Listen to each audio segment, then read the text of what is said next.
we go. Hello, everybody.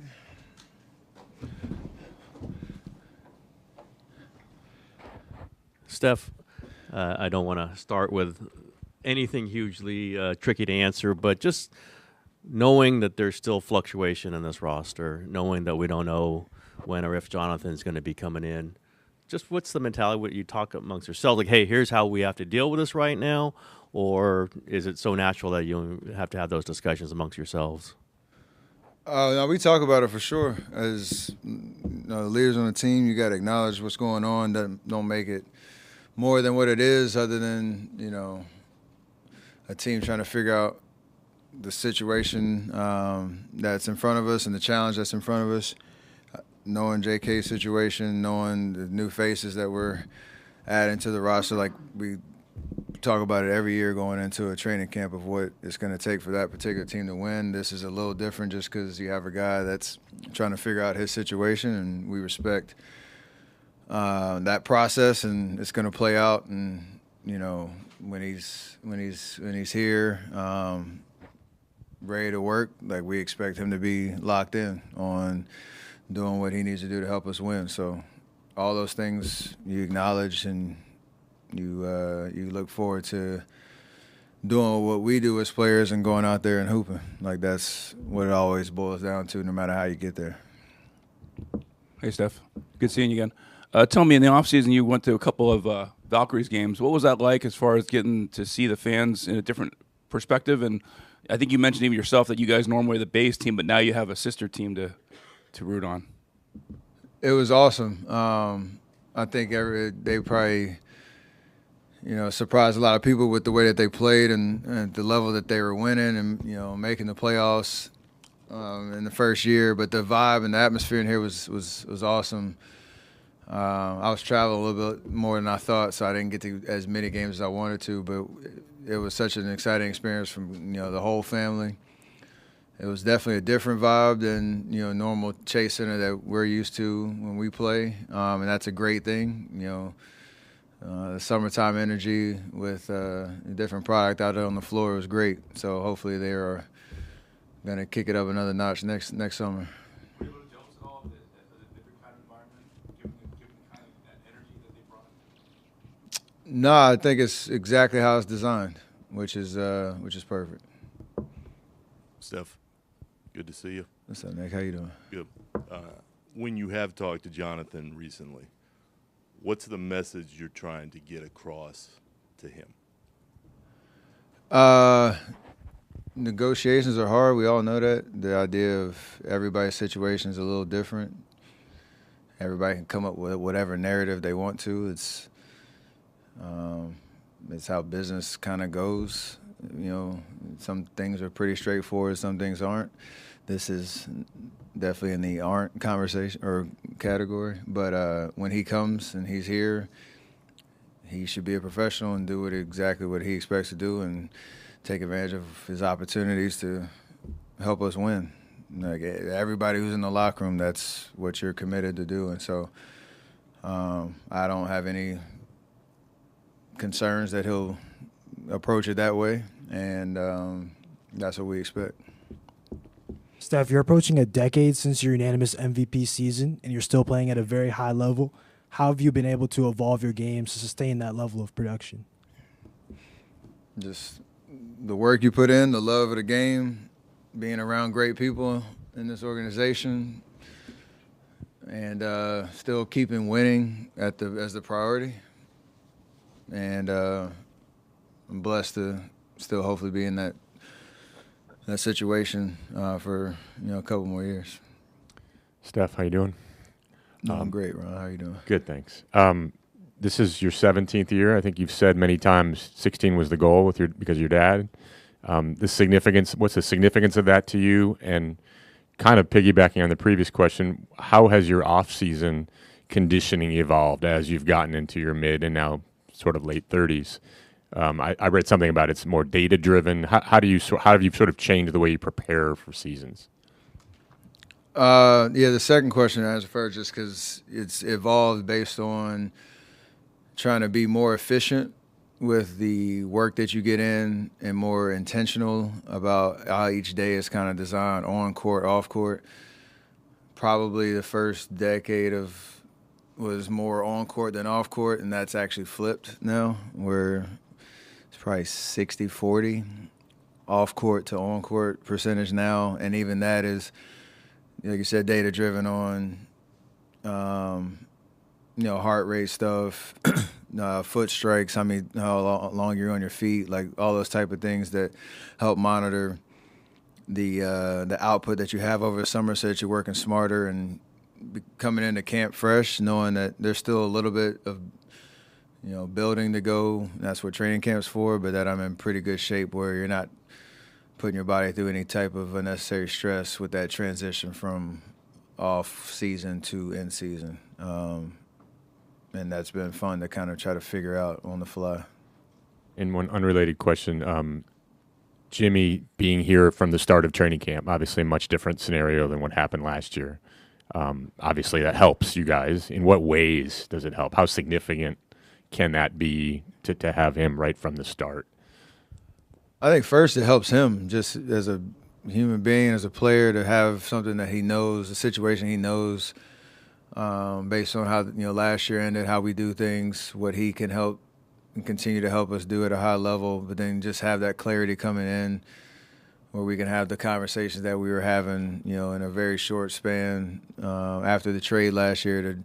And it's the way that we finished playing, or our record towards the end of the year, it was fun for all of us. So to kind of carry that momentum into a training camp, I think he's talked about just how happy he is to be in a space where he can just play basketball and there's not any noise around him.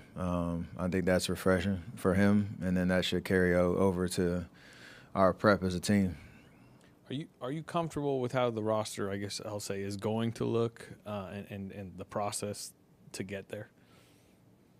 I think with this last little piece that needs to settle, I think I'm extremely happy with a different look.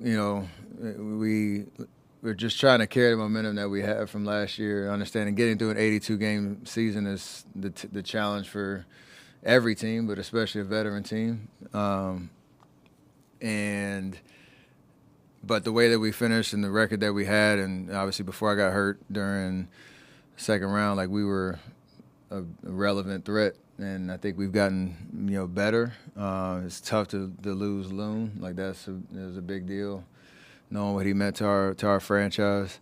But we have a lot of pieces that are going to have an opportunity to take that next step, and like every NBA season, I said the same thing last year, probably at the podium right here. We started 12-3. And then all hell broke loose for a good couple months. So, like, you can only do what you can to control just your mentality going into the year. And I think it's really optimistic and positive around here, and that's how it should be. I know you mentioned, once Kuminga gets here, you expect him to be kind of locked in. But this has obviously already been a big offseason distraction. There's almost an inevitability it's going to bleed into once he gets back. How concerned are you just, about the overall distraction of the situation? I don't frame it like that. I think he's going to get asked questions. To your point, you're asking questions. Everybody's going to ask questions about it. But what happens when I leave this microphone and we go in the locker room and us players talk, like, that's going to be the make or break of how we kind of move into the year with the right frame of mind. So the good news is you've been around long enough. Me, Draymond, Jimmy, we've all been around long enough to know how to separate the business of it to the basketball of it. And those are two totally different areas. So our job is to focus on the basketball part and not let it become something that, gets in the way of how we approach every day. With that said, how unique of an offseason has this been? Like, just that whole situation. I'm sure you've been through many a teammates trying to get paid, but I don't think we've ever been in anything like this. Does this feel like a unique situation? I think everything we do around here is unique, for sure. So it kind of adds to that journey. Us being realistically championship relevant for this long is unique. Us trying to maintain that for as long as we have is unique, and JK's situation is unique. Me being in my position where I'm at in my stage of my career is unique. Like, the whole deal is just, it's you got to take the good with the chaos as well of it, because it is kind of unprecedented. So keeps me going because it keeps everything, kind of front and center on trying to, again, focus on winning. Like, and we've done a really good job of that over the years, and want to keep doing it. Some of us have talked a lot about, like, the age of the top guys. Mostly Nick Friedel brings it up. But especially with how last year ended, how cognizant or worried are you about you guys having to play a really heavy load to get to the postseason and then do the postseason thing? Is this something that you have to manage or pay attention to, considering you guys are Nick Friedel's age? You gotta pay attention to it for sure.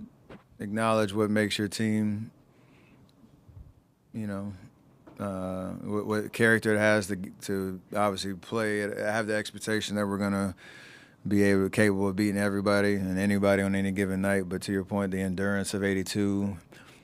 I think last year the biggest thing was we don't want to be in a position where you're chasing down the stretch of the season. Like, if you could at all be in control of that, where the last 2 months, even though we had a great record, it felt like every game was a playoff game for 2 straight months, and then you transition into a very tough 7-game series, and then you're 48 hours from a round 2, game 1. Like, it was a very condensed, high level of basketball. And so we want to be able to try to get through the 82 with a little bit more of a ability to kind of control the ebbs and flows of it. How we get there, like, we'll figure it out. Hello, Stephen. So this summer, it's your first time bringing the Curry camp to China, and there are a lot of young players from Korea, Japan, and China. And what potential you saw on those young kids?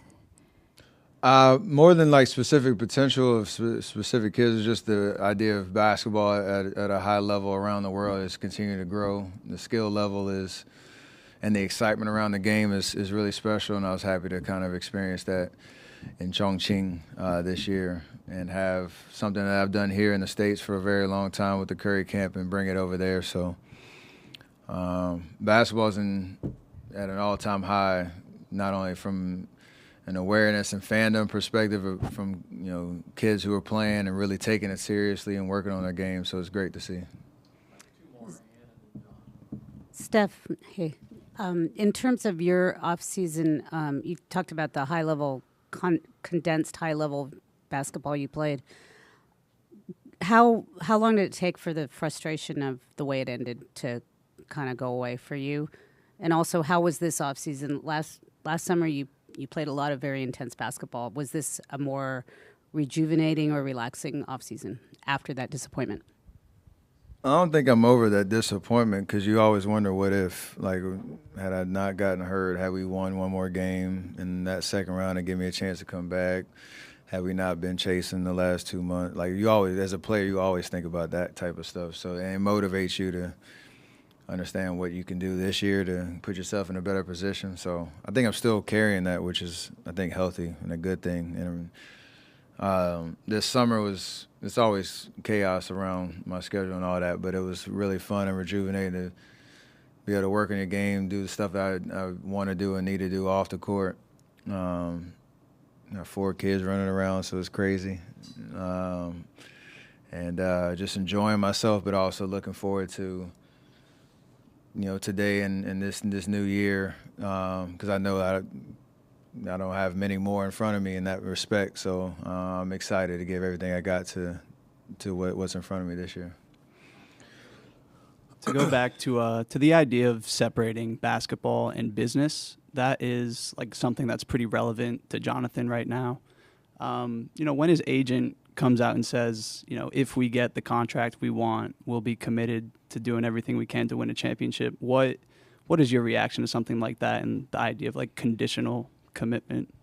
I only listen to my teammate. I don't listen to agents or anybody who's speaking on behalf. Like, I hear that from JK. What have you heard from JK? And he'll be committed when he gets here. I just know from man to man, he doesn't want to have to be in the way of anything. So let that situation play out. He can speak for himself.